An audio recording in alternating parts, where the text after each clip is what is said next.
Welcome to Croom. Now, you may wonder why the first thing you see when you get here is this collection of low, black-painted buildings. Well, these buildings are just part of the evidence for Croom's secret history. A story that started just after the beginning of the Second World War.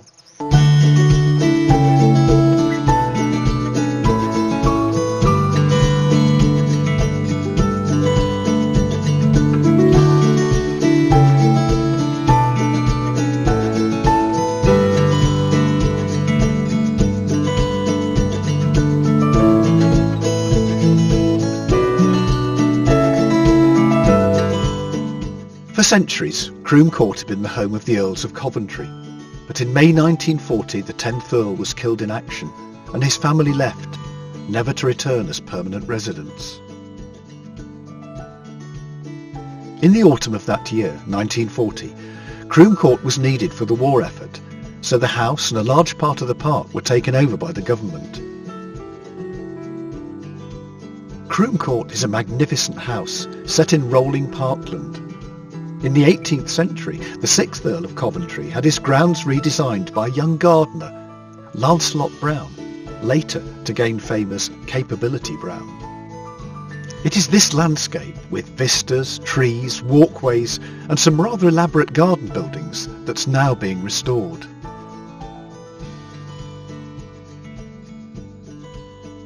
Today we value such historic landscapes, but in 1940 there was an urgent need for new airfields, and this is exactly what was built on the eastern half of the park, RAF Defford.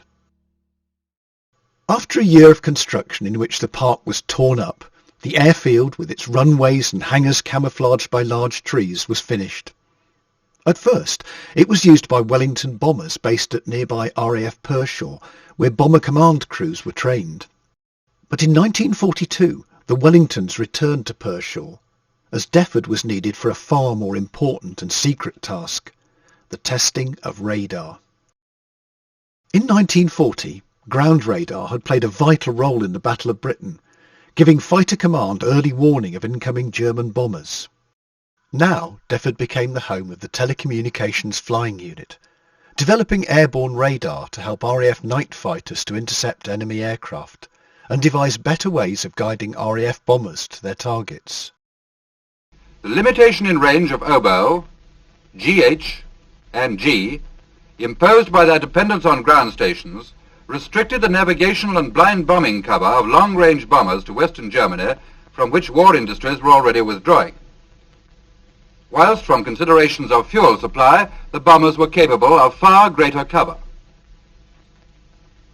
The operational value of a self-contained equipment, independent of ground stations and dependent only on the radar recognition of local topography, had been long foreseen by radar scientists. Serious work on this problem had been shelved until the rapid development of centimeter technique in 1941, the bulk of this program being carried out at TRE's new home at Malvern. The beam, broad in elevation and narrow in azimuth, rotated at 60 revolutions a minute in step with the trace on the normal PPI display, and gave a picture in which land showed up against water and towns or isolated structures against countryside. H2S was in operation by the end of 1942, and by October 1943, 1/6 of Bomber Command's total sorties carried H2S, operating at the limit of their flying ranges. The work at Defford was also vital in helping to track the German U-boats, which were playing havoc with Allied ships. There was in H2S an existing equipment which, with some modifications, would meet most of the requirements of Coastal Command. The H2S equipment was therefore adopted for development into ASV Mark III, the modifications including alteration of the scanner for low flying over the sea. ASV Mark III, first fitted in March 1943 to Lee Light Wellingtons, was supplemented by its American counterparts Marks IV and V. These centimeter ASVs scored considerable successes in June against U-boats and won the Second Battle of the Bay.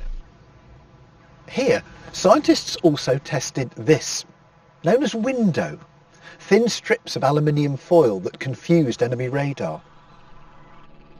They also developed automatic approach and landing systems. The world's first fully automatic landing was carried out here in 1945. All this took place at RAF Defford, where suddenly there was a large community. Servicemen and women alongside civilian workers, aircrew, mechanics, and of course the scientists, the boffins of TRE, the Telecommunications Research Establishment. Soon, nearly 3,000 people worked at Defford, virtually a small town with its post office, shops, and a theatre to keep everyone entertained with plays and dances. RAF weddings took place in Croom Church, and there was even an annual sports day held on the lawns of the court. In 1945, the end of the 6 years of war was greeted with joy, but it meant great changes at RAF Defford. Jet aircraft and helicopters landed where once there'd been Lancaster bombers. Technology moved on, and eventually the runways were too short for a new generation of large jets, the V-bombers. In 1957, the base closed. Defford Airfield only had a life of 16 years, and within a year of its closure, many of the buildings, including the aircraft hangars, had been sold and demolished, reduced to rubble. So what's left to remind us of this brief but so important period in Croom's history? The job of clearing away most of the redundant buildings was done very thoroughly. This is where the officers' mess stood. Trust the top brass to choose such a wonderful site, with beautiful views over the park. This is accommodation site number 6. It must have been pretty bleak up here on top of this ridge. In the early 1940s, the sergeant's mess and the NAFI stood just beyond the arch. Not a trace of those buildings remains today. And this was the site of a very important building, the cookhouse. Looking at it now, it's hard to believe that 3,000 people lived and worked here. These woods, which mark the eastern boundary of the National Trust property, contain some of the hangars. But now, all that remains of where they stood are hollows dug back into the slope. But beyond these woods lies the real evidence of Croom's wartime history.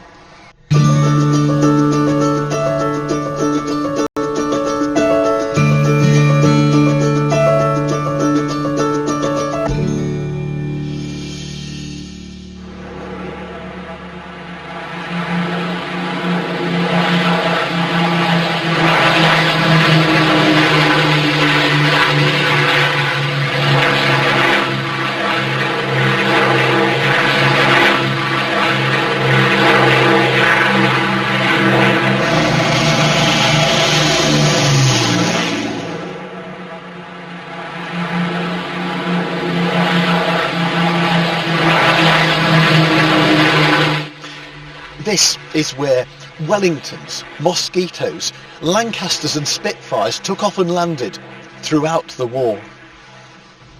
And where that first automatic landing was carried out in 1945. So there is still evidence of Croom's secret history in the buildings and runways that survive beyond the woods. And in these, the strange black-painted buildings, actually the airfield's medical facilities that somehow survived just long enough for their importance to be recognised. Now, authentically restored, they helped tell the story of Croom's wartime secrets. Years when the vital work on radar that was carried out here at RAF Defford may just have helped to change the course of history.